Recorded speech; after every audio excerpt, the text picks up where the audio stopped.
Hi guys, my name is Nora and welcome back to my channel. Today we're going to be doing an April wrap-up. In April I read 7 books. The first book I read in April was Final Girls by Riley Sager. So this book is about a girl named Quincy who survives a massacre that happens during a trip that she takes with her friends. So all of her friends are killed in this massacre except for her. So she survives and she's obviously all over the news, all over the press, everything like that. 2 other women have also survived very similar cases where it was a huge massacre and they were the only ones to live. And so the media has dubbed these girls Final Girls, kind of like the girls that survive till the end of a horror film. So during this book, the main character Quincy discovers that one of the other Final Girls has committed suicide in a tub. And so she's horrified. You know, this is someone that she has a connection to, even though she doesn't know her very well. So it's hard for her to lose this person. Right after this happens, the other Final Girl shows up in Quincy's life and convinces her that this suicide wasn't a suicide after all. So basically during this whole book, we're going through Quincy's memories of the massacre and of that night that all of her friends died, which are fragmented and not totally all there. You know, they're slowly coming back as the book continues. And she's also living in real time with this other Final Girl named Sam and trying to figure out what really happened to the third Final Girl that died. I gave this book 5 stars. There was an interesting plot twist at the end. I don't know if it was entirely, like, it wasn't so good that it was unpredictable, but it took me a long time to figure out what was going to happen. So it was pretty good. I really enjoyed this book a lot though, especially the flashbacks. I thought that the flashbacks to the massacre night were the book's strongest parts because you just wanted to know so badly what happened. And it almost got frustrating every time I would go back to a present chapter because I would be like, no, like I want to know what happened to these poor kids. So I thought it was a really good book. I gave it 4 stars. I really like Riley Sager. Yeah, it was good. I really liked it. The next book that I read is House of Salt and Sorrows by Erin A. Craig. I gave this book 4 stars. I really enjoyed it. It's a YA novel, and basically it's about this girl who grows up in this family of 12 sisters, and they live in the middle of the ocean. They're kind of like royalty on this island that they live in. It's kind of like Theon Greyjoy vibes from Game of Thrones. Like, they rule the oceanic areas of this world that this book is set in. But that's beside the point. So this girl believes that her family has been cursed because over the years, several of her sisters have died in really weird and fucked up ways. And basically, she's, I think, the 5th oldest, and there's one more sister older than her, and I think they're dying in sequential order. So she only has like one more sister to go before she figures out what's going on in her family. So she's basically just like struggling to solve this mystery. There's also a love interest, all kinds of stuff going on. It's really fun though because it takes place like not in present day. It's a different world entirely, I think. So it's hard to say when it takes place, but they're wearing like ball gowns and like slippers, and it's set in this like really beautiful manor on the sea, and I just really loved the atmosphere of this book. All the descriptions of the beautiful dresses, the food that they were eating, all of that stuff. I really loved that. It was so fun. So I really liked this book. 4 out of 5 stars. Definitely would recommend. The next book that I read in April was Little Women by Louisa May Alcott. I'm sure you all already know the plot of this book, but basically this book is about the 4 March sisters, and you just basically watch them grow up. There's Meg. She's very prim and proper and really wants to live a successful, wealthy life. They're kind of poor, and so she wants to grow up to have a successful, wealthy life and successful marriage. Then there's Jo, and Jo is basically the opposite of Meg. She doesn't care. She is a free spirit. She wants to write. She wants to be the opposite of what women were expected to be during this setting in the book. This is set, I think, in the 1860s.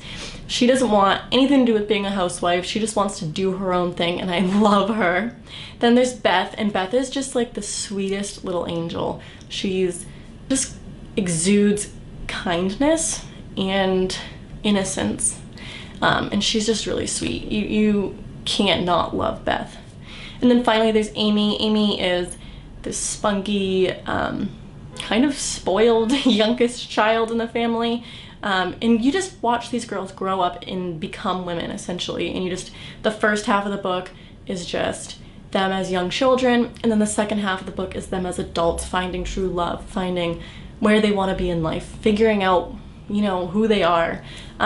It was so good. I gave it 5 out of 5 stars. Like, it was so good. And I need to watch the movie now. I've been waiting to watch the movie, so that's the next step, and I'm really excited.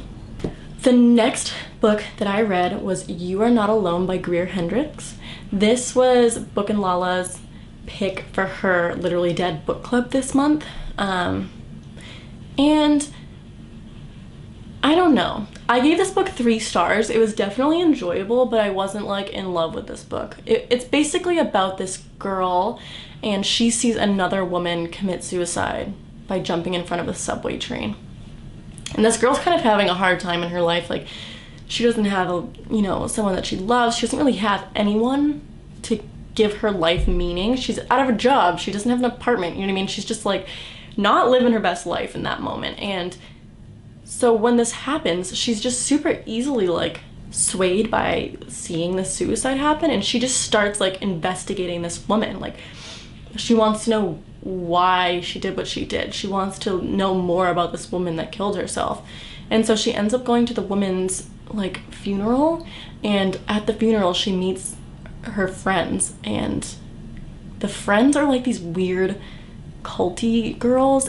It's so strange, but they basically end up starting to manipulate this girl who's just so down on her luck in life, and just start making her into this version of the woman that committed suicide. And it's just very strange, honestly, very strange. And the ending is so anticlimactic. So I enjoyed it. I enjoyed this book. I don't know if I would recommend it, but if you do like thrillers and you enjoy Greer Hendricks' other books, then maybe it would be a good read for you. But I don't know if I would recommend it to somebody who doesn't always read thrillers or something like that. But it was okay. The next book I read in April was Orange is the New Black by Piper Kerman.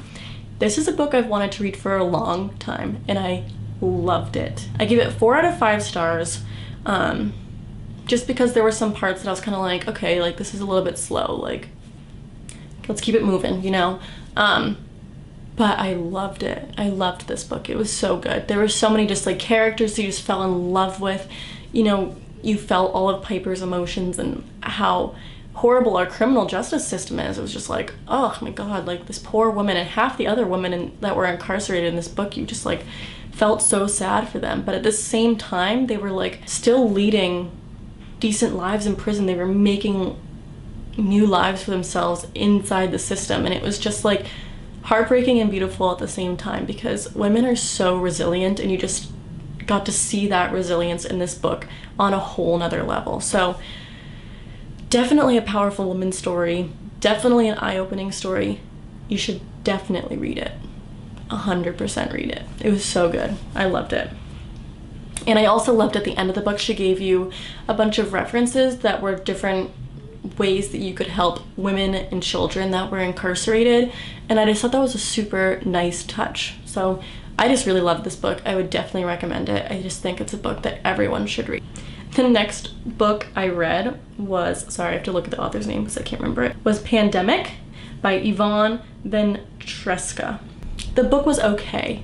I gave it 2 out of 5 stars for a couple of reasons. But let me first explain why I read this book during a pandemic. So I find disease and the spread of disease to be something that's incredibly fascinating. I went to school for biology, so I love to learn about stuff like that. I think it's super interesting. And as a result, I find the study of pandemics very, very interesting. And so any stories that have to do with pandemics, movies that have to do with pandemics, I usually really enjoy them, because a lot of times it's just another interesting thing that my like sciencey mind can wrap itself around. I just got interrupted by my boyfriend because I get super embarrassed filming in front of him. So where was I? My favorite movie is Contagion because I really like learning about the disease. Go away! This is so mean. Go away for real, please. Okay. Going.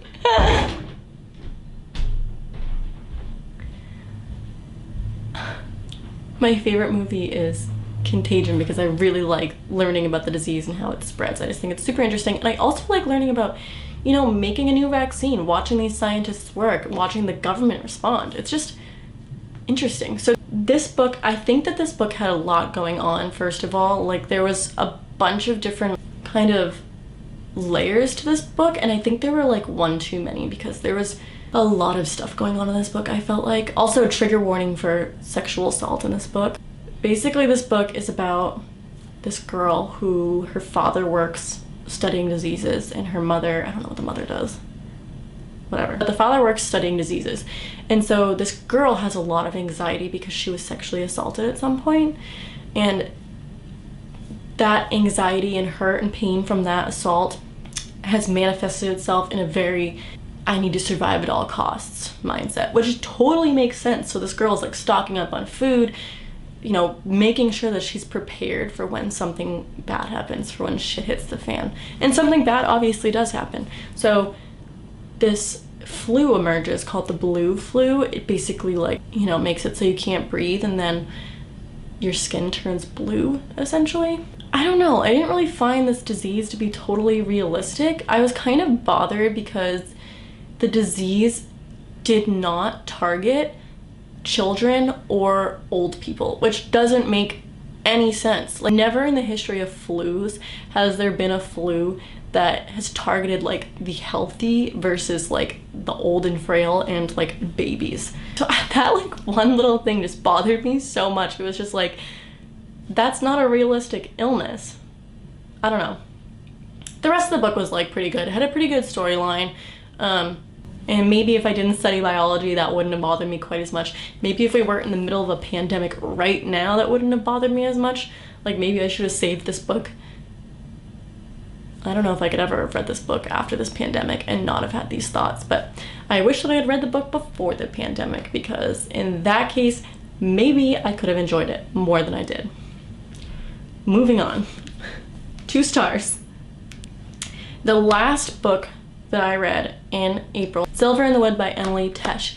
And this book was so hyped and I had mixed feelings.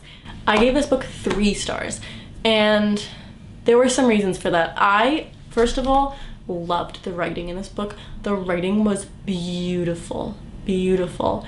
I just didn't think the story was the best. Like, so it's a male-male romance, which we are here for, we stand for it, we love it. But I just don't know if the romance in this case made sense. I also love any book that takes place in the woods with like a magical quality to it. I love reading about fairies. I love reading about like people that protect the woods. I love reading about things that live in the woods that are older than time, you know what I mean?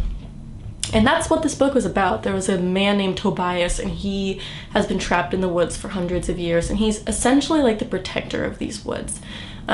He lives in this super cute little cottage, which the whole time I was just like, the atmosphere was so cozy and warm, and I was just like, I need to live in this cottage. But the cottage is located on this bigger house's estate, and so he kind of is like a tenant of this bigger estate that the woods happen to fall onto. And this new man buys this estate and moves in. His name is Silver, and Silver is somebody that studies fairy tales. And so Silver always ventures into the woods, and one day he comes across Tobias, and Tobias takes him in because it's raining. And they talk about tales, you know. Silver kind of explains what his job is, what he's researching, what he's trying to find out, blah, blah, blah, blah, blah, blah. And then he goes, and he comes back and visits Tobias, you know, time and time again. Tobias, being the protector of the woods, has to kill, you know, evil spirits and evil creatures that are wandering into the woods that may do harm. So he is doing this one night and he gets injured, and Silver nurses him back to health. But since this book is like 100 pages long, the nursing back to health portion of it is only like 15 pages long, and that's really the only part where I can see these men developing a deeper relationship. This is a male-male romance. I don't know if I said that already, but this is the only part of the book where I can really see that happening.